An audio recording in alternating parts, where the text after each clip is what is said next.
Okay, good evening. We are continuing studying the Chatzar Yosef.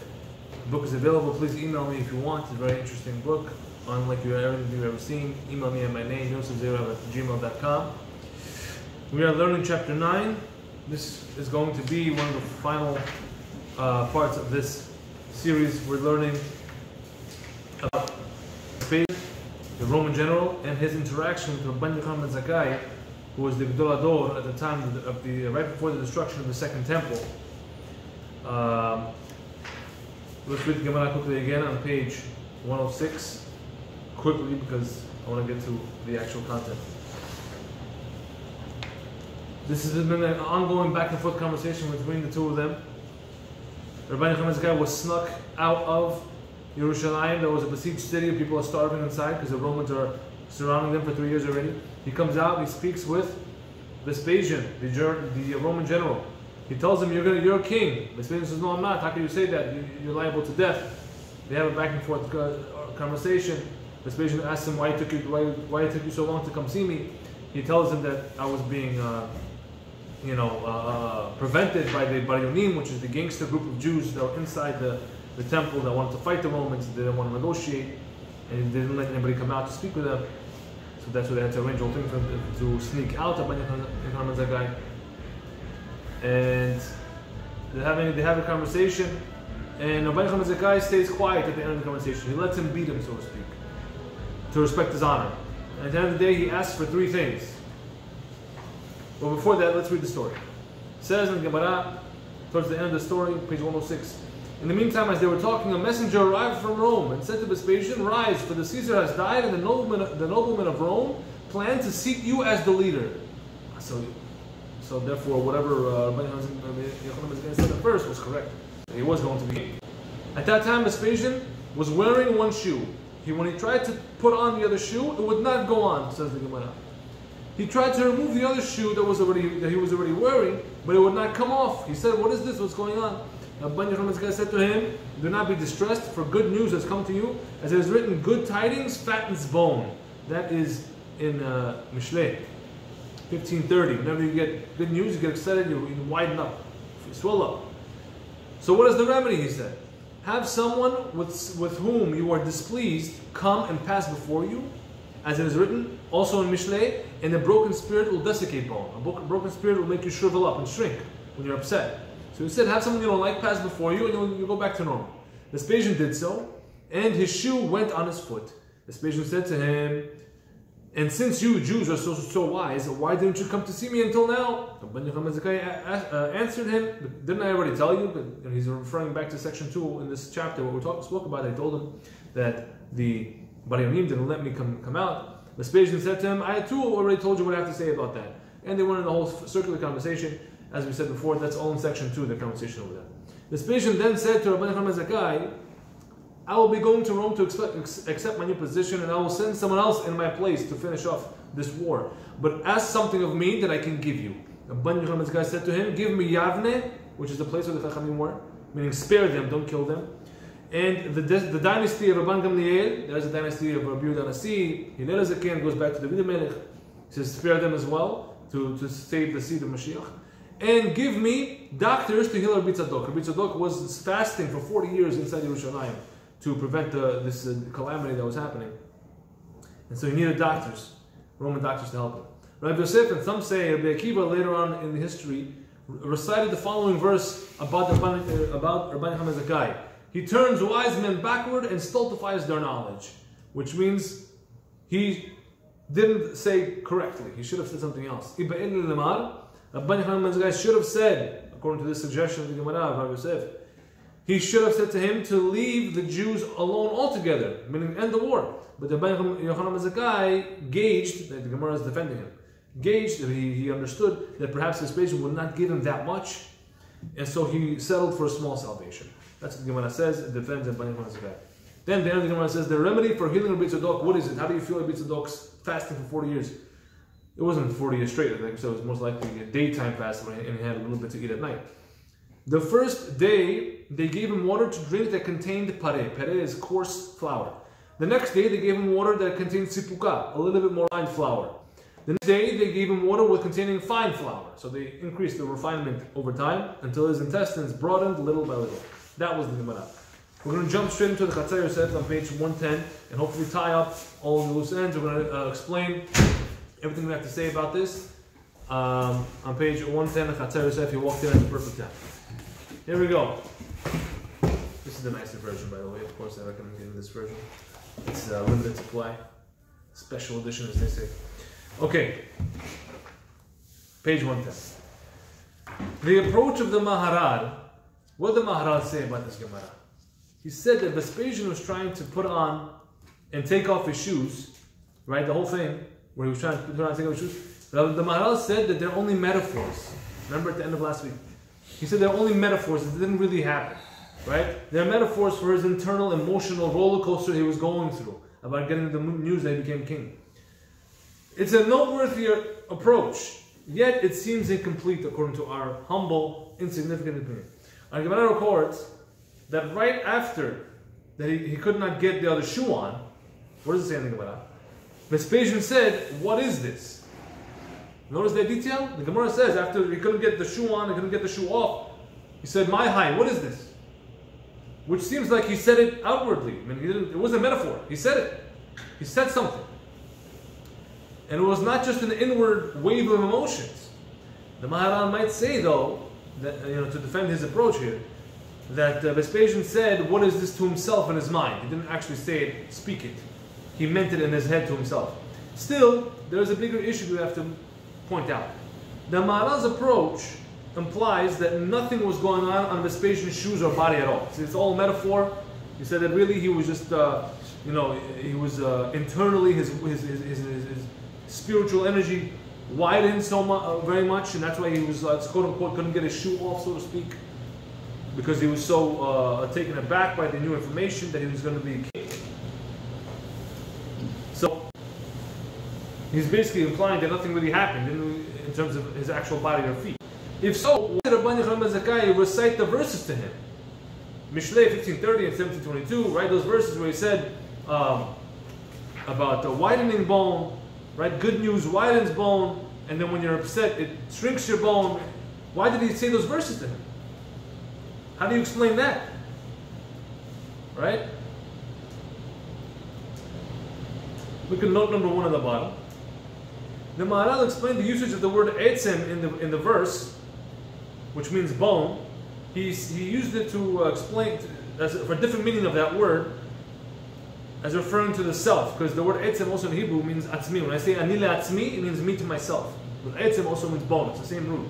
So your bones are your essence, so to speak.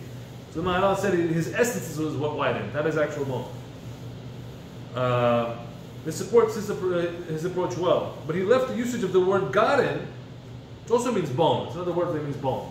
Right? The two verses that he quoted to him, one of them had the word etzem, which means bone, which also means essence, so that works for him. But the other verse uses the word garen for bone. And he doesn't approach that. That poses a difficulty to the Maharal's approach. It doesn't explain how that means metaphorically something. Etzem, he explained how that's a metaphor, because it has a different meaning of essence. But garen doesn't. It just means quite literally bone. That's it. So, a few problems with the Maharal's approach. So it seems more accurate to say that there was indeed some sort of physical phenomenon going on with his feet, as our Gemara simply states, of which Rabban Yochanan ben Zakkai took notice, and then he gave him the advice of those verses, have someone you don't like pass by you, etc., etc. Which is, we're saying, if the Gemara says these details happened, we're betting on the fact that it happened. That's usually the safest approach. Usually. Not always, again, there are exceptions where I also say that in the book where I see certain things as metaphorical as well, but it's much more clear and obvious that it's a metaphor. Sometimes it also says 4 different things happened.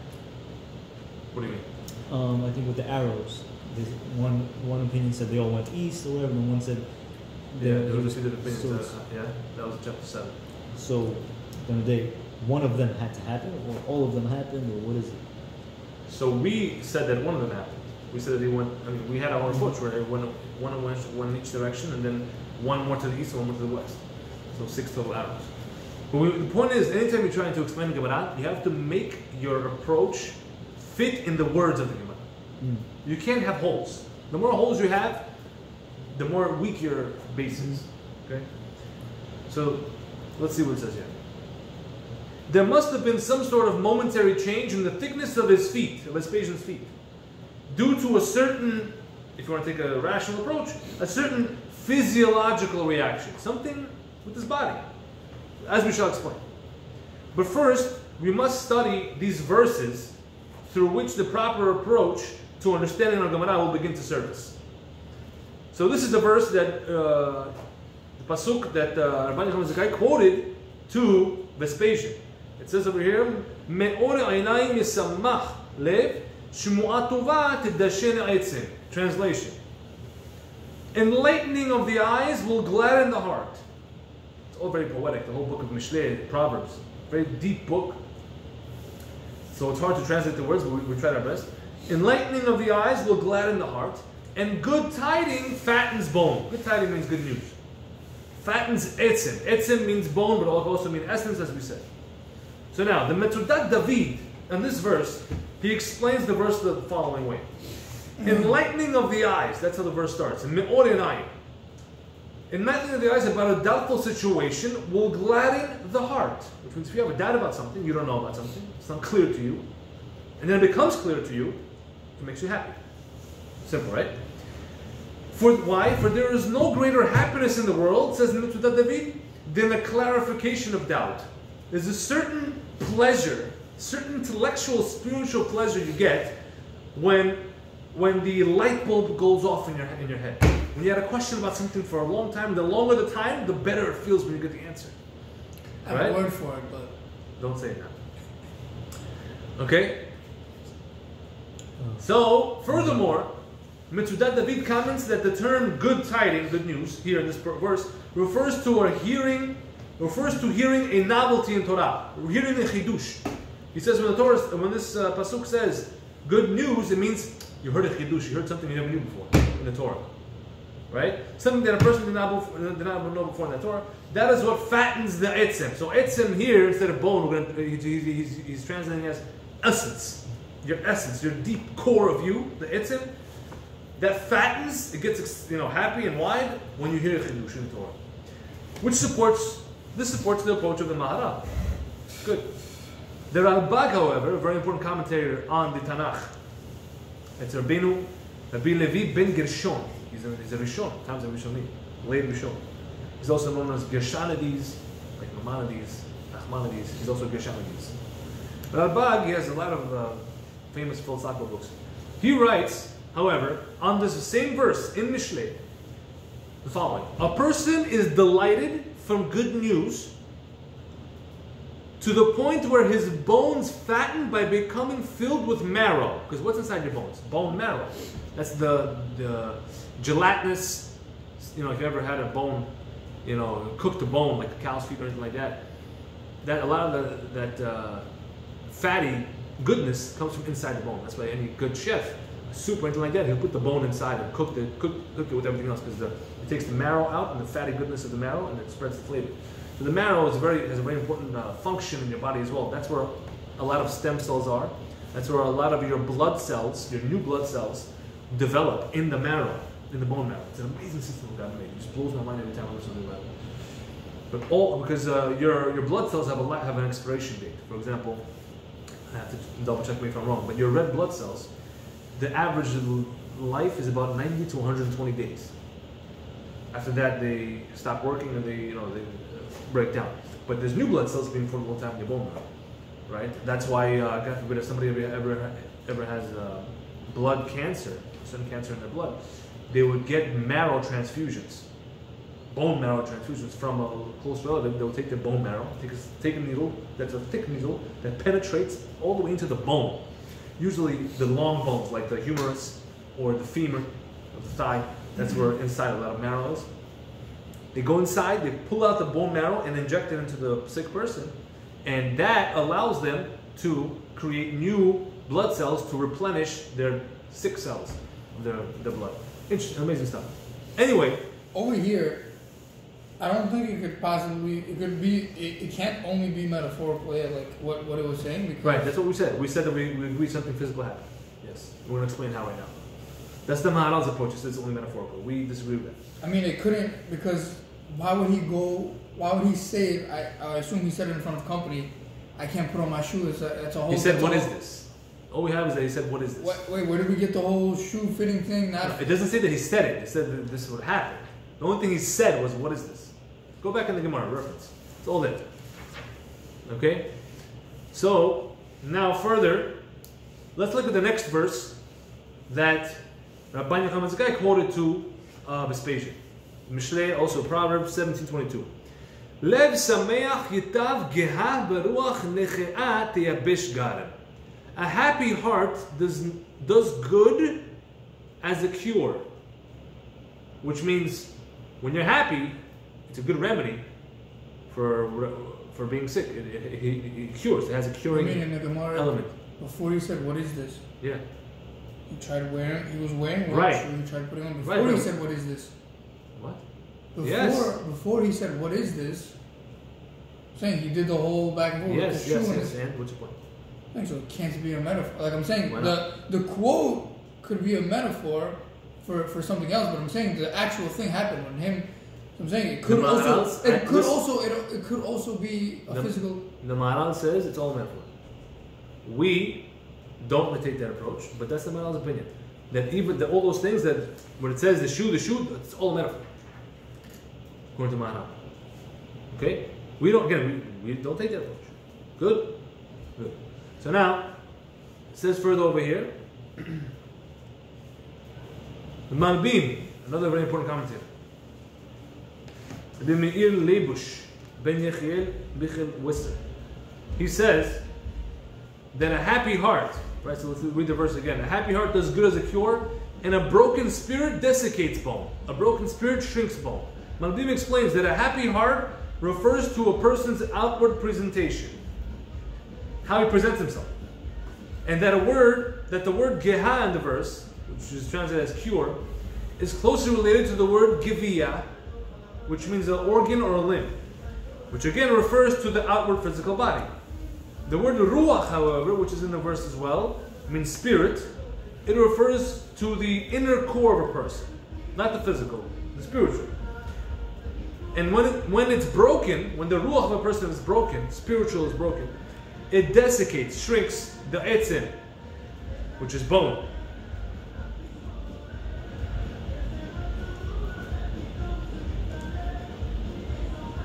Yeah, let's continue. Right? Etzim also means self-essence, the core of a person, as we said. So it widens it. I'm sorry, it shrinks. It shrinks that when he's upset. Thus, the verse is teaching that a person could appear happy and healthy externally and good, but internally he could be broken. The internality of a person, the inside, is more important, obviously, because that's what will eventually come out. This explanation of the verse by Malbim also supports the Maharal's approach to our Gemara, so they seem to be on the same level.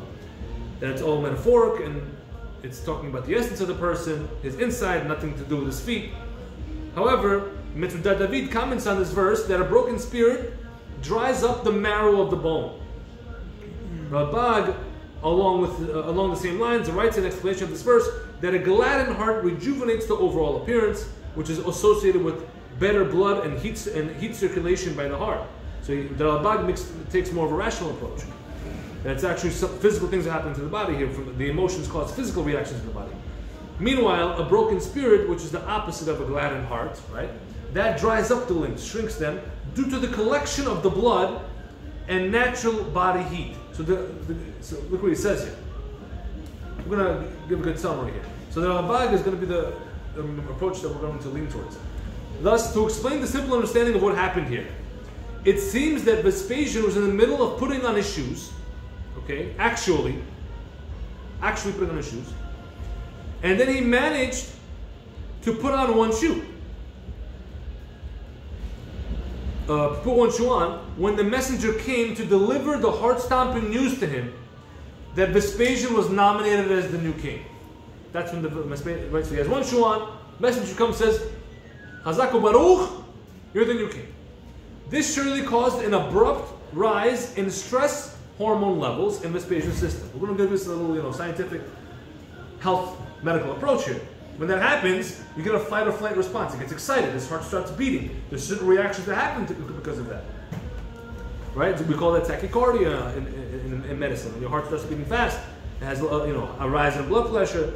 And certain stress hormones get released that push all this.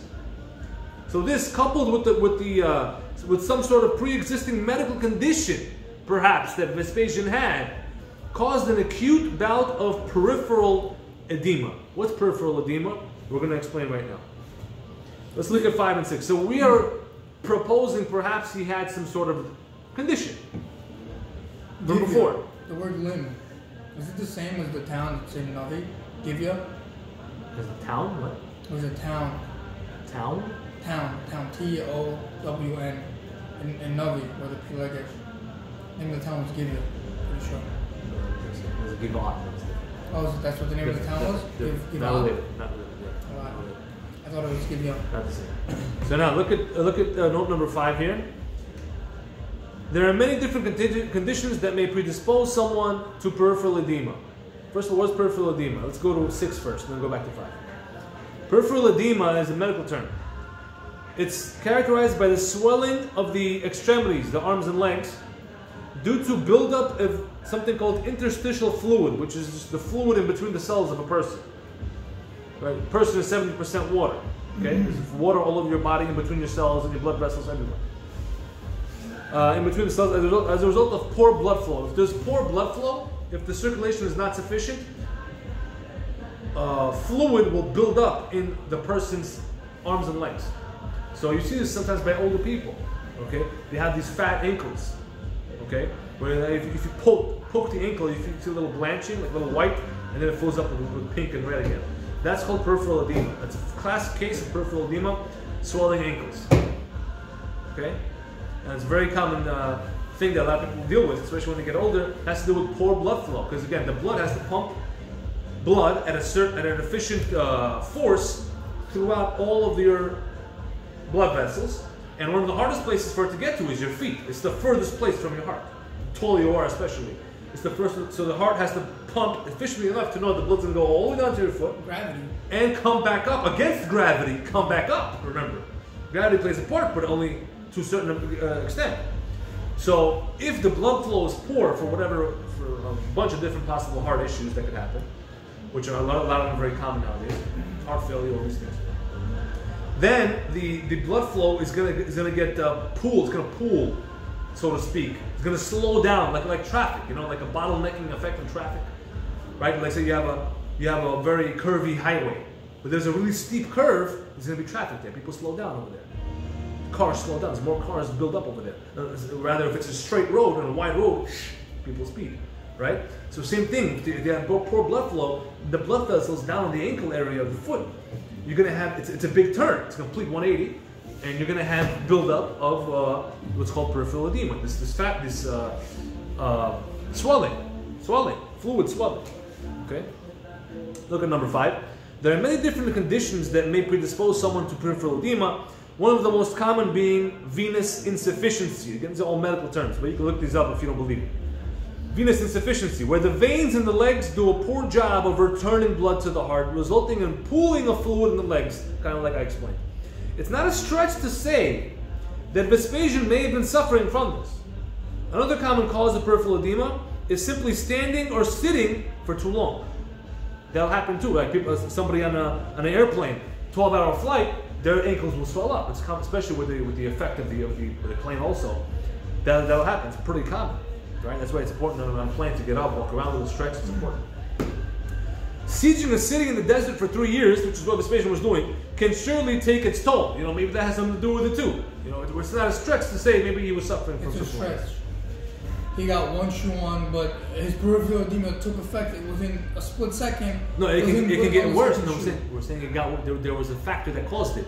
When he heard the news, he had one shoe on already. When he heard the news, he got excited. His heart starts beating. Boom. You understand? So look over here. So, back in the big paragraph here on page 111. So his feet swelled up, making him unable to put on or take off his shoe. Now, as the Ben Yehoyada mentioned in the commentaries, the messenger only gave over his message to Vespasian quietly. That was how you remember that's what he said? When he came, he only told Vespasian quietly. He didn't make a big announcement. And that's why he was so impressed when he saw Rabbi Hezekiah's response that, oh, this must be happening, and he told him how to fix it, right? Meaning Rabbi Hezekiah did not hear it. He didn't hear it at first, according to the approach of the Ben Yehoyada. Nevertheless, Rabbi Hezekiah witnessed the panic attack and travails that Vespasian was having with his shoes. He saw this happening in front of him. Vespasian's distress with what had happened to his body was legibly on his face. I mean, you could see it on his face. He was watching the whole thing. As a remedy, Rabban Yehoyada told him to have someone that he's not pleased with pass in front of him to trigger Vespasian's sympathetic nervous system. What that means is it activates the flight or flight response. A response associated with anger as well. Right? If someone gets angry at somebody, when someone gets angry, his fight or flight response kicks in as well. It has a effect on his circulation and all that as well, momentarily. What does this do? This prepares the body for intense activity by causing, again, I'm getting very technical here with medical things, but you can look all this up and see what you think. It causes the peripheral vasoconstriction, and what that means is redirecting the blood flow to the heart and skeletal muscles and away from the skin. Your body is designed by God. Okay, so it's amazing. Okay, bottom line. Which means when a person gets excited, then he has to fight someone or fight more or gets angry even, your body goes into a response of how do I get all the oxygen in the blood to where it needs to go right now? Where does it need to go? Your skeletal muscles. Skeletal muscles are muscles that you move voluntarily. Biceps, triceps, thighs, chest, back. Okay? So because your body has to distribute blood all the time, sometimes to your two major places. Sympathetic means what I just said, skeletal muscles and the skin to make you warm. That's why it makes you warm. That's why you get hot when you're playing sport. You're activating this and you get hot, and the heat's coming out of your skin because your skin also gets it. Why? To sweat. Because you have to sweat to keep yourself cool. It's amazing stuff. Otherwise, if you're sitting and bored and inactive, then you have a parasympathetic response. That means the blood's going away from your skeletal muscles and it's focusing more on your stomach and your digestive tract to digest the food, to absorb the food. Your lungs is actually sympathetic because you need more oxygen. So you get more blood flow in the lungs, you start breathing harder. But isn't parasympathetic basically something that works without you telling it to work? Everything works without you telling it to work. They're both reactions based on what you're doing. You don't tell your heart to beat. Of course, yeah. Right? It beats. Yeah, right. Obviously, no one's saying you did. I never said you did. That's nothing to do with it. I'm saying, I'm talking about muscles. These muscles. Skeletal muscles. Not your heart is called cardiac muscle. It's different. It's automatic. So that's skeletal muscles. Okay. So when that happens, so what the Torah says is true and it's based in science. So of course. So I want to just finish this paragraph. So when that happens, the blood flow gets better, and therefore the swelling of the ankles will reduce. Do you get it? So Rabbi Yochanan, the guy who lives Torah all day, is telling the Caesar medical advice on how to fix his problem right then and there, without even knowing what's going on, just by watching. See that amazing thing here? It finishes off over here. So this prepares the body for, like we said, which in turn would result in reduction of the edema, the swelling in his feet, resolving his shoe troubles. Of course, in telling him the remedy, Rabbi Hezekiah quoted the two verses from Mishlei above, showing Vespasian that even such advanced medical knowledge about the shrinking of the bone, expanding of the bone, swelling, not swelling, it's compacted in the Holy Torah. It's in the Holy Torah. He's showing him this. This accords well with how the Ralbag explained Mishlei 1530 and how Mitzvah David and Ralbag explained, as we explained before. I'm not getting into the details. They used whatever medical knowledge their generation had to explain the meanings of the verses, giving way to our medical explanation as well. Right? We jumped off to Ralbag and Mitzvah David to explain it this way with the current medical knowledge that we have available today. Okay. This was a revelation of sorts to Vespasian. He was amazed. Since the Romans adopted Greek outlook of paganism, that that there were different sources of different things, such as wisdom, medicine, fertility, right? The Romans are pagans, they had many different gods, which they learned from the Greeks. So it wasn't common for them to have one person so good at and knowledgeable about so many different areas. So that's why when Vespasian saw Rabbi Habakkuk, who was, first of all, a spiritual master and wise person, to see how he's practical, like giving him medical advice on the spot that worked, it blew his mind away. Right? Rabbi Habakkuk demonstrated how everything is encompassed in one holy source, which is what? The Torah. This is one of the ways in which Vespasian was impressed. So now we understand. One of our questions was, what exactly convinced Vespasian to this whole ordeal that he should want to grant requests to Rabbi Habakkuk? So the answer is that he showed him the amazingness of the Torah. He really impressed him how he was able to fix his problem not being a medical expert. So more so because he impressed him or because he helped him? A little bit of both, I think. A little bit of both. So we're on page 112. We're going to continue next week explaining the details of this Gemara. Hopefully next week we'll go through the rest. Baruch Adonai Olam. Amen. Amen. Yeah, we got